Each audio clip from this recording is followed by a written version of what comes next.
All right, welcome back. This is MATHY200 Chapter 9, Part 5. We're starting to get into what to do with forms. So we more or less covered how to set up the forms. There's a lot there by all means, but then you have to figure out what you want to do with it. And therein lies the trick. So you need to send information to a server, and obviously you're getting information from your web page, from a server web page, and then the user's browser is interpreting that, displaying on the screen, and they type in information or click on whatever information for the form. They hit the submit button or however it gets processed, and it goes back to the server. Therein lies where the magic happens, and it's not really magic, but we have to actually figure out what to do with that information. CGI is one of those things that's been around for about as long as web internet has been around, and it's short for Common Gateway Interface. It's just a fancy way of saying, hey, I'm going to have a program that actually does something more than just displays a page. It's going to process information and then potentially probably display information or display a page based off of what it's processed. So it's a dynamic page. All we've been doing to date are making pages that are more or less static.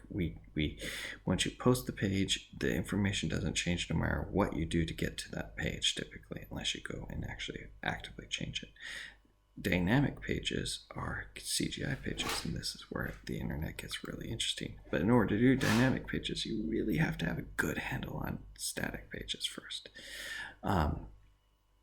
So there are a lot of different ways of doing CGI. Tons and tons and tons. This doesn't even come close to covering it. PHP is a very common one. I really like PHP. Perl is one that's not listed. There is just strictly scripting algorithms using Bash or whatever shell you're using on Unix platforms. There is ASP, there's Ruby, there's Java, JavaScript, Java Server, ASPX. There's probably 100 different ways of processing it, and it all depends on what you're comfortable with and what's available to you. I'm going to show you how to use PHP ever so slightly briefly, mostly because it's pretty straightforward and easy, and that's what the book shows. Frankly, it's not the easiest by any measure. Ruby is very, very pretty and clean. Perl's great once you get used to it. It's not that hard to get used to it. You can write a C++ program to process this. It's not hard, but it's generally something that is a scripting algorithm that is run as line by line and not precompiled and executed. But again, you can even send it to something like that. But this is run on the web server, so you have to be careful. It has to be something that is a safe program to run, because you can do some damage with PHP if you're not marginally careful, at least. So again, once you go to a page, it'll send the information once a form has been submitted via either a submit button or a hyperlink or something like that. Then the web server processes it, then does something with it. It maybe reads something from a database, it stores something to a database, it does sends an email, whatever it does. And then typically that same page, it might be the same page initially, but whatever page is processing it, it will go and display another page, the results of what that processing was. Very complicated, but not terribly. And again, what you do with it is the sky's the limit. You can set up a store, you can search, you can do any number of things. Now, there are, we talked about this before.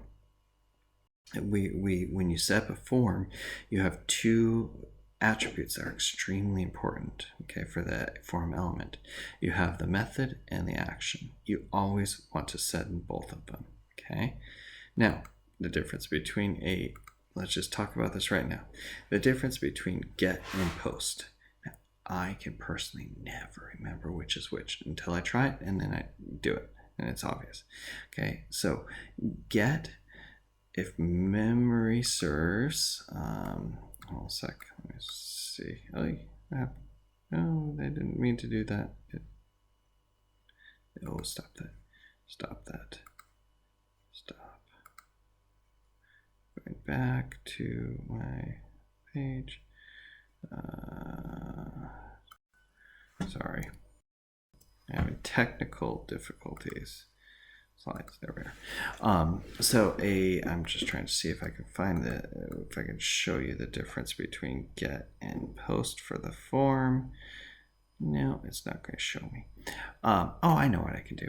Okay, so if I go over to for homework 29, this is again Java Jam.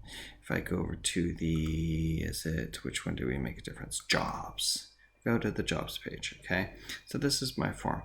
You haven't figured out this, setting up the required thing. I'll set that up in a sec. And the email is a special control that we're going to set up. I'm typing an email. I'm just obviously typing junk here. And if I hit apply now, by default, if I look at the source before I start this, it is set to get, okay? And it's going to go to this page right here, which is kind of weird. Okay, it's a web dev basics Java. It's just a page that these book publishers provided and is left available for us so that we can just send our information. It's not going to do anything fancy with it. It's obviously not going to leave it for us, but we'll do that for the last assignment. So if I hit that, with get, everything you type and all the form controls show up right here. Okay, so you're limited to the number of characters that are available to you, but you can also see what's happening. If I went back and I went and changed this, let me close this out. This is that from last section. If I go and change this to a set or get instead, post instead of get, and I don't know why it's get and post, whatever. But there was a historic reason I honestly can't remember. But if I go ahead and save that as post, if I go back here, refresh the page, type in something,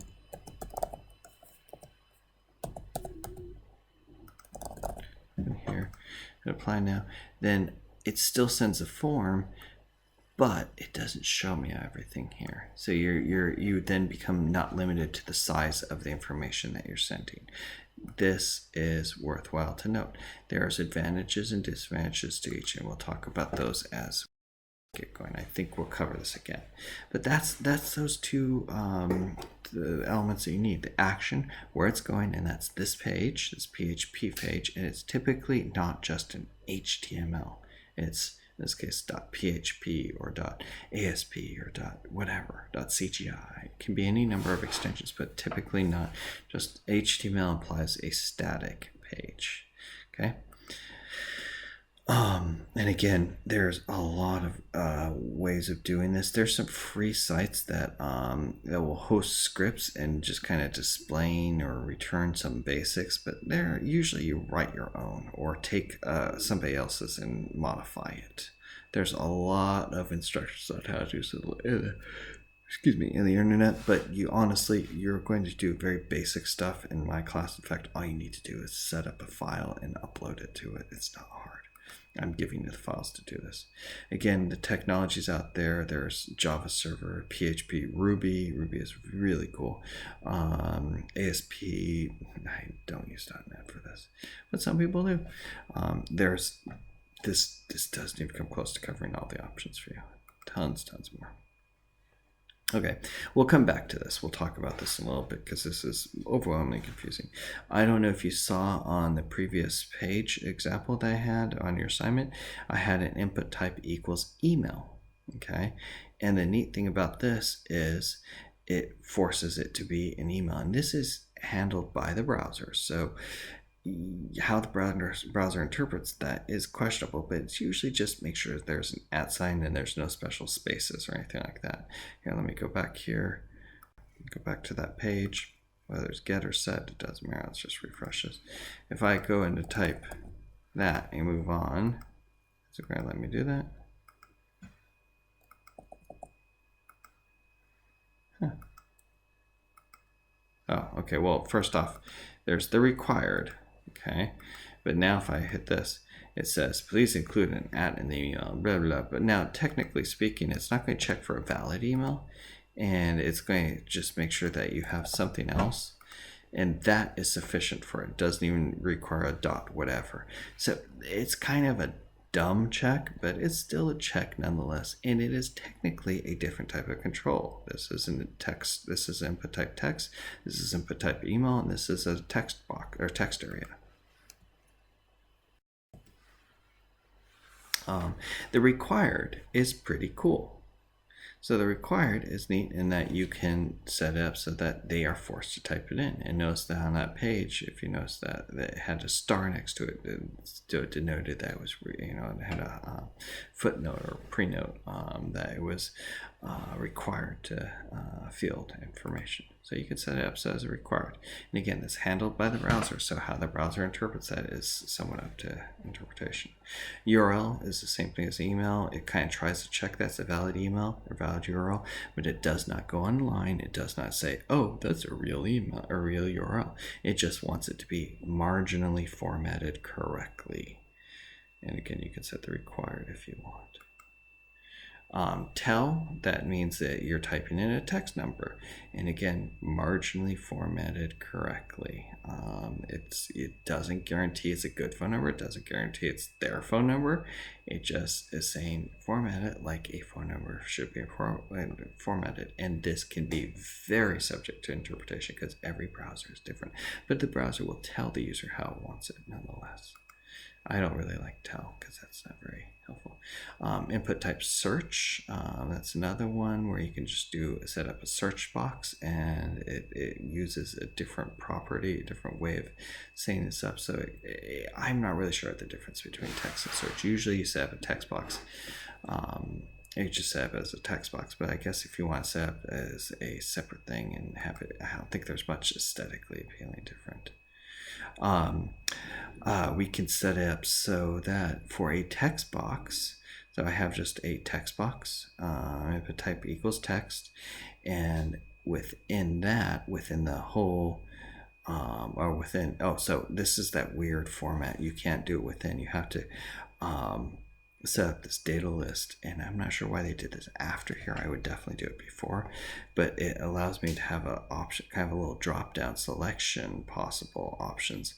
But I link this through the ID for the data list. I set it up as colors for the list, and I don't know why the color, right? This is fine. The ID color doesn't make any difference. It's this list colors is associated with this data list ID equals colors. So that's pretty cool. Again, not all browsers handle that for sure, so be careful on that. Okay, and then all right, slider controls, they're pretty cool. You have the option of saying this, keeping in mind that the value is not necessary. It's you could set a value, you could set the min max range, but it doesn't necessarily if you don't set the min max range, the value might not be easily attributed. They're odd. It's not common to set these, so just be careful about these. And this does a kind of a vertical slider, a spinner is what they call it, where you can go up and down with little buttons. Again, I'm not really a fan of using these, but these give you some other options. Calendar text box, or calendar input type. So input type equals date. It's pretty slick. You can, and again, how this is displayed is extremely browser dependent, but it allows them to select a date, and presumably it's going to format it in a way that is more or less standardized, but it's not entirely standardized, so it can be different on different browsers. So you have to be careful about how they type it in, which is always the case. I'm not going to worry about this slide. So there's just, we're just going to skip that. And that's it. So look, you're going to have a little bit of a trouble with the forms for this assignment. I will try and have a lecture about just setting up that last assignment. Actually, I'll just post some discussion board information how to do that. So look for that there, and best of luck with getting through this, and thank you for seeing through all of these lectures. That is it for this class. Thank you much. Have a good one.